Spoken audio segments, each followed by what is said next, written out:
We've seen a lot of Hytale gameplay, so goddamn much. And one thing that's been consistent with it, throughout all of it pretty much, is ruins. Every time there's been a flyover, a screenshot of the zone, the wide open zone, or hell, even some underground ones, we've seen ruins. Why? What's up guys, it's me3 and welcome back to another video. Now before this video starts, I just want to say, hey, my name is 3. I've been covering Hytale pretty much since the game was announced. If you're interested in Hytale at all, be sure to subscribe, hit that notification bell if you're a real one. I want to say this part fast because this is the part in my YouTube retention graph that is a very steep downwards, so I want to get that out of the way as soon as possible.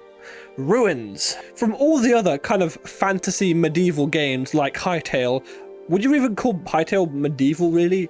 I don't even know. Other games in that same kind of like time space don't have this many ruins. Now, why do we see ruins in gameplay shots specifically? Well, these gameplay shots are not one 8-hour gameplay session chopped up into little bits, okay? These are a director probably, maybe it's Buttercat himself, picking out specific scenarios to act out, whether that be on just a screenshot or in a live gameplay showcase. They are placing these objects in the world in order to make the game look more appealing. So just having like a bare naked stretch of grass or trees with kind of no ruins in them at all, or just nothing really interesting, isn't really great as a whole. So I think the reason we've seen so many ruins in these different gameplay screenshots or videos is because of that, is because it looks nice and it makes the world feel more dense from a marketing perspective. But even so, there is a lot of ruins, and I still think we'll see quite a lot of them in game. So why are they actually in the world? Well, we've heard story-wise that humans once lived on Orbis, but for some reason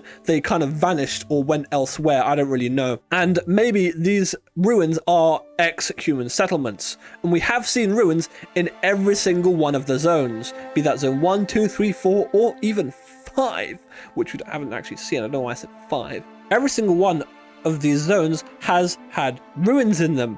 But the thing is about ruins is ruins were once places that people lived in or used, right, as buildings. So yes, it could be humans, but it could also very easily be something else. Sure, if there were humans, they might have left, but that means that the other races stayed for some reason, which is a bit weird when you really think about it. So yeah, sure, these ruins could be human ruins, but it's a bit weird when you think about the other races and how they're still kind of chilling there. Now, what about the actual gameplay of these ruins? Well, from some of the combat showcases we've seen, they have had enemies. Even all the weapon showcase ones we saw last year were just monsters in ruins. And while that was probably scripted, I'm sure there is some leeway into actual gameplay there.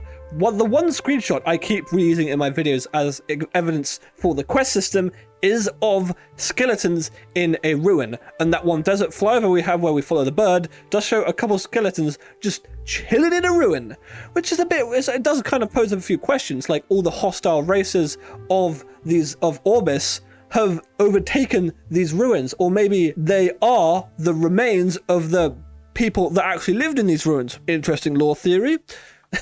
But at the same time, these ruins have to be a lot more than that. I think some of these ruins will also be entrances to more grand things. Maybe stuff like Gaia's Temple, for example. That's a big old like Colosseum kind of room we saw in the original release trailer. Ruins are good from a game design perspective because in order for a building to not be a ruin, someone has to live in it. And if someone has to live in it, you have to program a new race or a new mob or something to actually be able to live in it. So ruins just having mobs in it is quite fair, I think. It's completely reasonable. I don't think the fact that there's a ton of ruins is actually bad at all. If anything, it means there will be a lot more to do in the world as we explore Orbis, which is really, really nice. Having a big old clear landmark on the horizon means it can be something we choose to avoid or pursue. The thing is though, all these mobs being in here pose a question of why? Why are they here? What are they doing here? I think these mobs are going to be protecting loot. Seeing a nice ruined castle in the distance and going there and killing all the mobs, and you don't get anything out of it?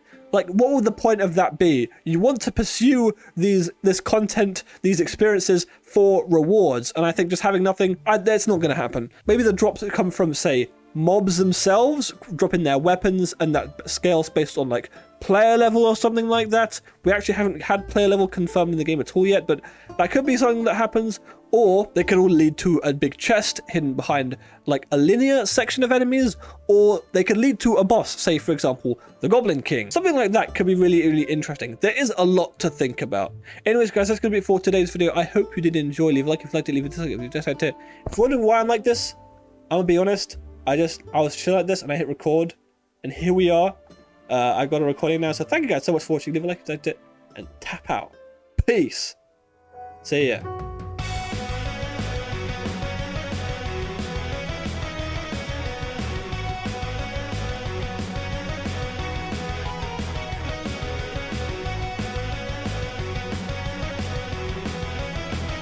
Fucking hell, I am chilling. I am mega chilling.